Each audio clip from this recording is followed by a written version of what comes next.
दोस्तों, आप तमाम लोग जानते हैं कि मुफ्ती सलमान अजहरी साहब के मामले में हमने आपको तमाम जो रिपोर्ट्स थे वो बता दिए। हमने आपको बता दिया कि आखिरकार मुफ्ती सलमान अजहरी के मामले में कोर्ट में क्या कुछ हुआ। 1 तारीख को उनके मामले में सुनवाई हुई। आपने देखा कि किस तरह से दोनों ही पक्ष के वकीलों ने अपनी अपनी बातें रखी, अपनी अपनी दलील। हमने आपके पास 2 अलग अलग वीडियोज जो है आप लोगों तक पहुंचाए, जिसमें हमने जो कहा सकता है मुफ्ती सलमान अजहरी के अगेंस्ट में जो वकील थे उन्होंने क्या कुछ आरोप लगाए, हमने आपको वो भी बताया।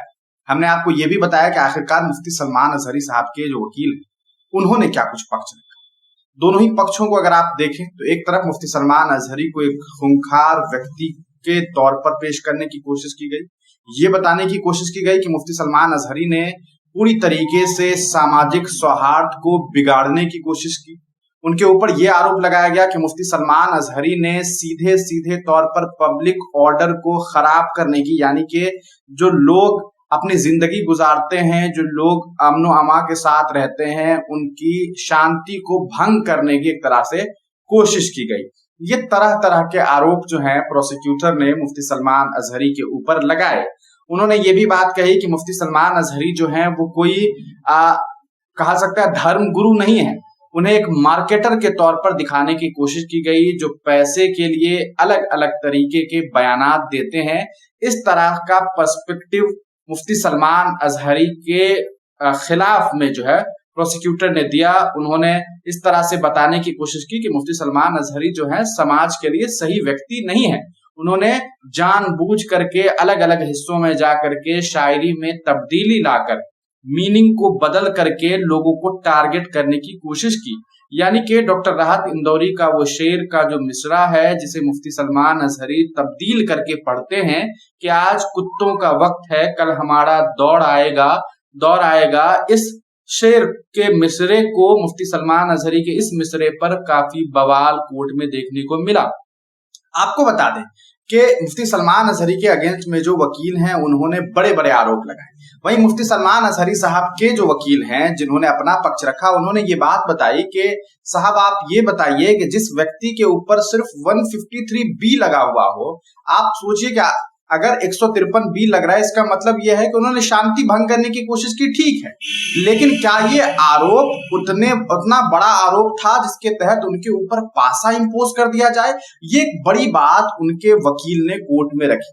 देखिए, अदालत के अंदर 2 जज थे, एक इलेश साहब थे, उनके अलावा एक और जज थे। दोनों मतलब 2 जज के बेंच थे जिन्होंने इस मामला को सुना। मुफ्ती सलमान अजहरी के मामले में अगर आप सही तरीके से देखें तो मुफ्ती सलमान अजहरी के जो वकील ने बात रखी कि भैया 153B था, आपने उनके ऊपर पासा इंपोज कर दिया। मामला अगर दूसरा केस अगर आप उनका देखिए तो मामला होता है, आपको 30 जनवरी के आसपास एक सम्मेलन होता है या 31 जनवरी को सम्मेलन होता है, और आप FIR दर्ज करवाते हैं। दूसरा FIR 6 फरवरी को, यानी कि 6-7 दिनों के बाद याद आता है कि भैया शांति भंग हो गई। ऐसा कौन सा मामला होता है कि किसी जगह की शांति भंग हो जाएगी 5-6 दिन पहले और FIR दर्ज होगा 5-6 दिनों के बाद? कोई मतलब लॉजिक नहीं बनता इस चीज का। तो एक तरह से इनके वकील ने ये बात रखी। दूसरी एक अहम चीज जो हमने देखा वो ये कि मुफ्ती सलमान अजहरी के वकील ने, जो इनका पक्ष था, जो इनकी लीगल टीम थी, उन्होंने एक बड़ी बात कही। उन्होंने कहा कि ठीक है, आपने मुफ्ती सलमान अजहरी के ऊपर आरोप लगा दिए कि उन्होंने शांति भंग किया, ठीक, तो आप इसे एक ऑर्डिनरी लॉ के इस्तेमाल करने के बाद भी आप इस मामले को खत्म कर सकते थे। आपने मुफ्ती सलमान अजहरी पर 153B लगाया, चलो ठीक है, ये मामला चलता, आपने उन्हें रिमांड पर रखा, आपने उन्हें पुलिस कस्टडी में रखा, आपने उन्हें जुडिशियल कस्टडी में रखा, सब कुछ सही है, लेकिन फिर आपने पासा इंपोज कर दिया। इतनी बड़ी कोई बात तो नहीं हुई थी। ना ही इनके बयान के देने के बाद किसी तरह के हालात खराब हुए, ना ही कहीं पर ऐसी तस्वीरें सामने आई जहां ये देखा जा सके कि मुफ्ती सलमान अजहरी की वजह से भगदड़ मच गया। आप देखिए कि किस तरह से एक स्पिरिचुअल लीडर के तौर पर अपने आप को दिखाने वाले एक बाबा कल उत्तर प्रदेश के हाथरस में बयान देते हैं, सत्संग करते हैं और वहां पर भगदड़ मच जाती है। भगदड़ मचने की वजह से क्या होता है, लोग मतलब बाबा जा रहे हैं, उनके पैर के चरण स्पर्श करने के लिए, मतलब उनके पैर को छूने के लिए लोग दौड़ते हैं, और इसकी वजह से उनके जो गार्ड होते हैं वो धक्का देते हैं, और धक्का मुक्की की वजह से एक भगदड़ मचता है। 122 से ज्यादा लोगों की मौत हो जाती है। सवाल यह है कि क्या उस इंसान के ऊपर इतनी बड़ी कार्रवाई होगी? ऐसे लोग जिनकी वजह से 122 लोगों की मौत हो गई, क्या उन लोगों के ऊपर वैसी कार्रवाई होगी? ये देखने की बात होगी। लेकिन आप देखिए कि मुफ्ती सलमान अजहरी के बयान देने के बाद क्या इंपैक्ट पड़ा। कुछ ऐसा इंपैक्ट देखने को नहीं मिला। और सबसे बड़ी बात, जो वीडियो उनका सामने आया वो भी यूट्यूब के एक शॉर्ट्स वीडियो से, कि भैया एक शॉर्ट किसी ने बना करके एक छोटा सा वीडियो, 2 घंटे का 1 घंटे का बयान का किसी ने 30 सेकंड 35 सेकंड का वीडियो बना करके वायरल कर दिया। और उस वीडियो को आपने इस तरह से दिखाने की कोशिश की कि मुफ्ती सलमान अजहरी ने बड़ी गलती की, और उसी के तहत आपने उनके ऊपर तमाम तरह के धाराओं को लगा दिया, अलग अलग जगह पर लगातार केसेस करवा दिए। आपने देखा किस तरह से जूनागढ़, फिर कच्छ, फिर मोडासा, 3 जगह केस हुआ। तीनों जगह जब उन्हें बेल मिल गई तो जूनागढ़ के कलेक्टर साहब को लगा कि नहीं सर, ये आदमी जो है बहुत खूंखार व्यक्ति है, डेंजरस पर्सन है, इनसे तो नुकसान है समाज को, और आपने उनके ऊपर पासा इंपोज करवा दिया। तो यकीनन ये बात कही जा सकती है कि मुफ्ती सलमान अजहरी के मुफ्ती सलमान अजहरी के वकील ने जज साहब के सामने में ये तमाम दलीलें दी कि किस तरह से ये तमाम चीजें सामने आई। उन्होंने वो मजबूरियां गिनाई कि किस तरह से मुफ्ती सलमान अजहरी साहब को भाषाओं को लेकर के परेशानी हुई। गुजराती भाषा उन्हें नहीं आती, लेकिन आपने प्रोसीडिंग में कुछ ना कुछ काम ऐसे भी हुए जहां पर गुजराती भाषा का इस्तेमाल किया गया। गुजराती भाषा होने की वजह से मुफ्ती सलमान अजहरी के केस में थोड़ी और देरी हुई, वहां पर ट्रांसलेटर की जरूरत पड़ी, आपने देखा शुरू में।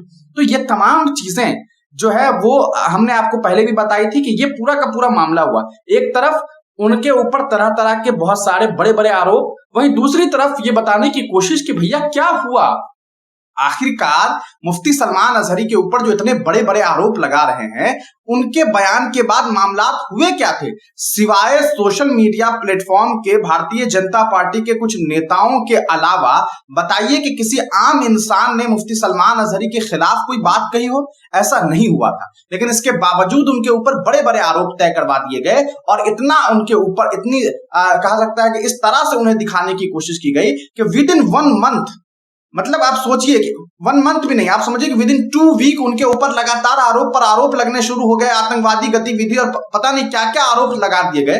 और उन तमाम आरोपों के तहत उनके ऊपर इतना बड़ा मामला जो है वो लोड कर दिया गया। अब इस पूरे मामले में जो सबसे बड़ी बात यह है वो ये कि जज साहब ने सारी हियरिंग खत्म कर ली है।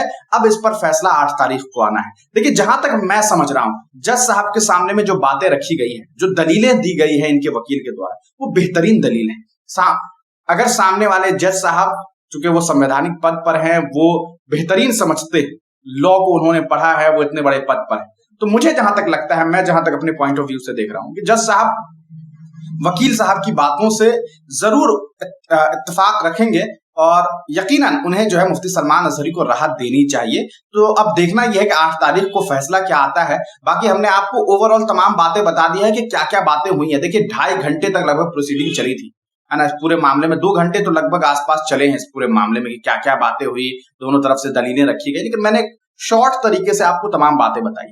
अब आप लोग ये तय करिए, क्या आपको लगता है, आप ये मत सोचिए कि आप मुफ्ती सलमान अजहरी को पसंद करते हैं, चाहते हैं, आपको बहुत अच्छे लगते हैं, बहुत अच्छे स्पीकर है, आप एकदम न्यूट्रल हो जाइए और आप सच में सोचिए कि क्या मुफ्ती सलमान अजहरी, आप ये सोच के देखिए कि मुफ्ती सलमान अजहरी कोई और है, आप कभी नहीं जानते, आपको बस उनके आरोप के बारे में अभी मैंने बताया। अब आप बताइए, क्या वाकई मुफ्ती सलमान अजहरी ने कोई इतनी बड़ी बात की थी कि उनके ऊपर prevention of anti social activities act का इस्तेमाल किया जाए? आप तमाम लोग क्या सोचते हैं अपनी राय कमेंट सेक्शन में जरूर दीजिएगा। आप तमाम लोगों से हमारी छोटी सी अपील है, हमारा एक फेसबुक पेज है हिंदुस्तानी मीडिया ऑफिशियल, जिस पर 2100 फॉलोअर के आसपास है। फेसबुक पेज है हमारा हिंदुस्तानी मीडिया ऑफिशियल, उसे जरूर फॉलो करिए, क्योंकि हमारा जो ओरिजिनल पेज था, जो हमारा पहले का पेज था, जिसपे लगभग 1 लाख के आसपास 95-96 हजार फॉलोअर थे, हिंदुस्तानी मीडिया, जो सिर्फ हिंदुस्तानी मीडिया नाम से था, उस पेज को टेक डाउन किया जाना है। वो पेज रिस्क पे है, उस पेज को पूरी तरीके से बर्बाद कर दिया गया है, हमारे कंटेंट को डिलीट कर दिया गया, ये कह करके कि हमने जो है वो डेंजरस, अच्छा देखिए, हमारे ऊपर भी यही इल्जाम लगते हैं कि हम जो है ना डेंजरस वीडियो बना रहे हैं, कि हमने किसी ऐसे संगठन के बारे में खबर बनाया जो डेंजरस संगठन है और हम उसे सपोर्ट कर रहे हैं। हालांकि मालूम है क्या किया था हमने फलस्तीन में हो रहे जुल्म सितम के बारे में लोगों को बताया, और इसका नतीजा ये हुआ कि हमारे फेसबुक पेज को पहले तो डिमोनेटाइज किया गया, 1 रुपया वहां से नहीं आ रहा था, और उसके बाद धीरे धीरे करके कई सारे वीडियो, 4 महीने 5 महीने 7-7 महीने पुराने वीडियोस को हमारे टेक डाउन कर दिया गया, ये कह करके कि इससे जो है वो ये हमारे गाइडलाइन से खिलाफ है, पॉलिसी वायलेशन, और हमारा पेज पूरी तरीके से बर्बाद हो गया। लेकिन हमने हिम्मत नहीं हारी, हमने शुरुआत किया फिर 0 से, और आप लोगों की मोहब्बतों से बहुत जल्द हमने 2100 का फॉलोअर गेन किया। मुझे मालूम है मेरा यूट्यूब चैनल पे लगभग मुझे लगता है कि 3 लाख 5,000 6,000 सब्सक्राइबर मैंने देखा नहीं है 2-3 दिनों से। तो जो भी है उसके सामने ये बहुत छोटा है, बहुत छोटा है। लेकिन चूंकि कंटेंट बना रहे हैं, मेहनत कर रहे हैं, तो ये उम्मीदें हैं आप तमाम लोगों से कि आप तमाम लोग अगर सपोर्ट करेंगे तो ये 2000 कब 2 लाख हो जाएगा कोई नहीं जानता है। आप तमाम लोगों की मोहब्बतें चाहिए, सपोर्ट चाहिए। आप तमाम लोगों से हमारी गुजारिश है, इस वीडियो को जरूर शेयर कीजिए। वीडियो जो भी हम बनाते हैं बहुत मेहनत से बनाते हैं, आप तमाम लोग जानते हैं। तो आप तमाम लोगों के सपोर्ट की जरूरत है। आप तमाम लोगों का वीडियो देखने के लिए बहुत बहुत शुक्रिया।